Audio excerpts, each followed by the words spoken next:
Let's review Dragoneer's Aria for the PlayStation Portable, developed by Hitmaker in 2007. This is a slow-paced, turn-based RPG. This game has many quirks that makes it unsuitable for most players. Between the grinding, the long pauses between every battle animation, the slow story, and the shallow character development, not many people will enjoy this game. I think there is a minority that will like this game thanks to the great art and the deliberate progression system. The art is the first thing that stands out. The character portraits are masterful. The environments are effective and well balanced. The enemy models are nicely done. I think the game looks nice. The music is decent. Some of the dungeon music is refreshingly zen, but the battle theme gets repetitive fast, because most of your time in the game is spent in battle. The main reason why battles are so slow is because of the highly deliberate and slow animations. Each animation takes 4 to 8 seconds, and if the skill affects multiple units, you have to see each animation individually for up to 4 times. I once went to the washroom and even washed and dried my hands, but when I got back to my computer, my turn was still not done animating. The animations and special effects themselves are not that impressive to warrant watching, and you can't speed them up or skip them. The good news is that enemies are visible on the map, and the mini-map shows all available paths and enemies. If you don't want to fight, you can easily walk around the monsters, but you will quickly discover that this game requires you to grind a lot. Instead of avoiding enemies, it is almost necessary to grind for hours on a single map until you match the level of the enemies in the area. Then you move to the next area. If you try to rush it, the enemies will eat you alive. Most of the strength comes from levels, not equipment. There isn't much you can do if you're underleveled. This game reminds me of an old school MMO. In old school MMOs, the progression is often brutal, and the battle is also slow. You watch your character slowly trade blows with the enemy until you barely come up on top. Then you repeat again and again until you can easily finish the monsters, then you move on to the next map. This is exactly how Dragoneer's Aria plays out. Some people say that kind of gameplay is boring, but don't forget a lot of people love old school MMOs. Of course, this game doesn't have the social aspect of MMOs, but some people do like to grind solo, so a minority of people will appreciate this game.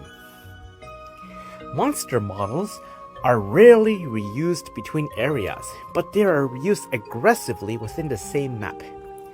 When you are in the battle, you never see more than one monster and one ally rendered at a time, even though there are multiple units participating in the battle. In order to know how many enemies you're fighting, you can't simply look at the battlefield, but you need to look at the text in the UI, which is a bit strange for a game released in 2007. A character will visually fade out before displaying another character. Perhaps this was a trick in order to increase the polygon count of the characters without causing slowdown. Other than the slow animations, the game's combat system is pretty good. One thing I liked was the ability to determine the order of action among your party members. If you want the heal to be as soon as possible, you can order the healer to move first. The mana system is very interesting, and managing your mana is fun. All your characters share a mana pool, which can store up to 10 mana points. 10 points isn't a lot. You can drain the entire mana bar in 2 turns, and still not be able to beat a normal encounter. You also don't restore mana by sleeping at an inn, and mana regeneration items are as rare as an affordable 5-bedroom house in New York. As a result, regenerating mana in the heat of battle is one of your top priorities. A combination of normal attacks and Mary's mana boost skill are your best way to generate mana. Each character has a single attack skill, a multi-attack skill, and a unique skill such as Mary's mana boost. Because each character only has 3 skills, it really limits your options. The guard system has a minigame, but I found little use for it in battle because attacks are never telegraphed. The magic system is severely underwhelming. Level 1 spells do half the damage of a regular attack and consumes 1 mana, so there's no point to them. You could power up the spell by spending more mana, but only if the spell is leveled up. It will take probably 5 hours of repetitive deliberate use to level up 1 spell to use for higher levels. Even so, spending 6 mana points for 1 spell that is slightly more powerful than a regular attack is too much, so I rarely use spells other than level 1 heal and resurrection. I was bothered that some enemies can cast Mass Paralyze, Mass Petrify, or Mass Freeze skills while dealing damage to your entire team. Imagine you're in a battle of 4 enemies, and the first enemies act before you can move and petrifies 3 of your party members while dealing 20% of your health for all members. Now 3 of your party members cannot act for 3 turns. It happened many times to me. It feels a bit unfair, but it didn't stop me from finishing the game. Thank goodness that your 4th party member has high immunity to status effects. Speaking of party members, there are only 4 playable party members in the game, and they all play almost the same except for the unique skills, so there isn't much variety in party members. Thankfully, the crafting and equipment system is great.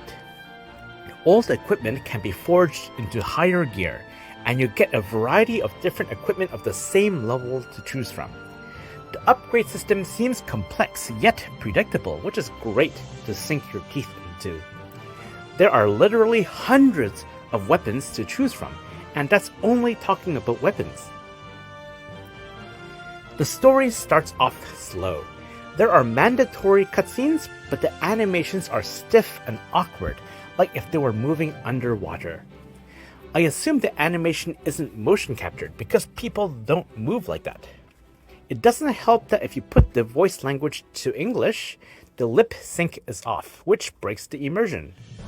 The world building is minimal, characters don't have much backstory, but there are glimmers of witty dialogue.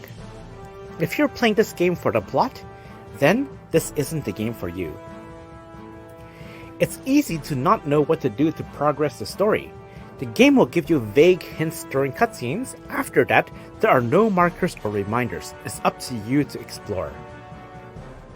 I somewhat enjoy this game, but that's because I'm one of those people who love a slow and deliberate grind with visible progress markers. Even then, the battle was a little too slow-paced for me.